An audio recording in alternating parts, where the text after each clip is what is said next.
Hi friends, മഴക്കാലത്ത് ആദ്യത്തെ മഴ വരുന്ന സമയത്ത് നല്ല മണ്ണിൻ്റെ മണം വരാറുണ്ടല്ലേ. പലർക്കും ഇഷ്ടമാണ് ഈ സ്മെല്ല്. എന്തുകൊണ്ടാണ് ഈ സ്മെല്ലിൻ്റെ റീസൺ എന്നറിയാമോ? ഈ യുണീക്ക് ആൻഡ് എർത്തി സ്മെല്ലിനാണ് നമ്മൾ പെട്രിക്കോർ എന്ന് പറയാറ്. ഇതിന് പിന്നെ കുറേ റീസൺസ് ആണ്. ഒന്നാമത് ഈ ഡ്രൈ സോയിലേക്ക് റെയിൻ ഡ്രോപ്സ് വീഴുമ്പോൾ ഉണ്ടാകുന്നു. അതുപോലെ തന്നെ ഓസോണിലുള്ള ചില കമ്പൗണ്ട്സ്, ജിയോസ്മിൻ, പ്ലാന്റ് ഓയിൽസ്, ഇങ്ങനെയുള്ള ഒരുപാട് ഫാക്ടേഴ്സ് കാരണമാണ് ഈ ഒരു സ്മെല്ല് വരുന്നത്. ഇതിൽ ഓരോ ഫാക്ടേഴ്സിലേക്ക് നമുക്ക് ഫസ്റ്റ് ഓസോൺ ഓൺ ലൈറ്റ്, മിന്നൽ എറിയുമ്പോൾ അല്ലെങ്കിൽ ലൈറ്റ്നിങ്ങിൻ്റെ സമയത്ത് നൈട്രജൻ്റെയും ഓക്സിജൻ ഡയോറ്റമിക് മോളിക്യൂൾസ് സ്പ്ലിറ്റ് ചെയ്തിട്ട് റീഅറേഞ്ച് ചെയ്തിട്ട് നൈട്രിക് ഓക്സൈഡും അതുപോലെ തന്നെ ഓസോണായിട്ട് മാറും. ഈ ഓസോൺ മോളിക്യൂൾസ് റെയിൻ ഡ്രോപ്സിന് കൂടെ താഴത്തേക്ക് വരും. ഇങ്ങനെയാണ് ഈ ഒരു സ്മെല്ല് ഉണ്ടാകുന്നത്. ഇതൊരു റീസൺ മാത്രമാണ്. ഇതുപോലത്തെ മറ്റൊരു റീസണാണ് ജിയോസ്മിൻ.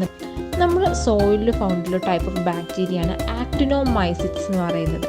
ഇതൊരു തരം കോമ്പൗണ്ട് സെക്രീറ്റ് ചെയ്യും. ഇതിനാണ് ജിയോസ്മിൻ എന്ന് പറയുന്നത്. ഇത് റെയിൻ ഡ്രോപ്സ് വഴി സോയിലിൽ നിന്ന് എയറിലേക്ക് റിലീസ് ചെയ്യും.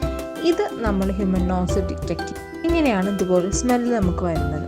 മറ്റൊരു റീസണാണ് വോളറ്റൈൽ പ്ലാന്റ് ഓയിൽസ് എന്ന് പറയുന്നത്.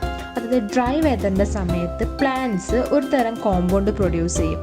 ഇത് റോക്കിൻ്റെയും സോയിലിൻ്റെ ഇടയിലാണ് അക്യുമുലേറ്റ് ചെയ്ത് നിൽക്കുന്നത്. റെയിൻ ചെയ്യുമ്പോൾ ഈ കോമ്പൗണ്ട്സ് എന്ത് ചെയ്യും? വോളറ്റൈൽ പ്ലാന്റ് ഓയിൽസ് ആയിട്ട് മാറും. എന്നിട്ട് എയറിലേക്ക് റിലീസ് ചെയ്യും. ഇതാണ് ഒരു എർത്തി സ്മെല്ലായി, അതായത് പെട്രിക്കോർ എന്നുള്ള ഒരു സ്മെല്ല് നമുക്ക് ഫീൽ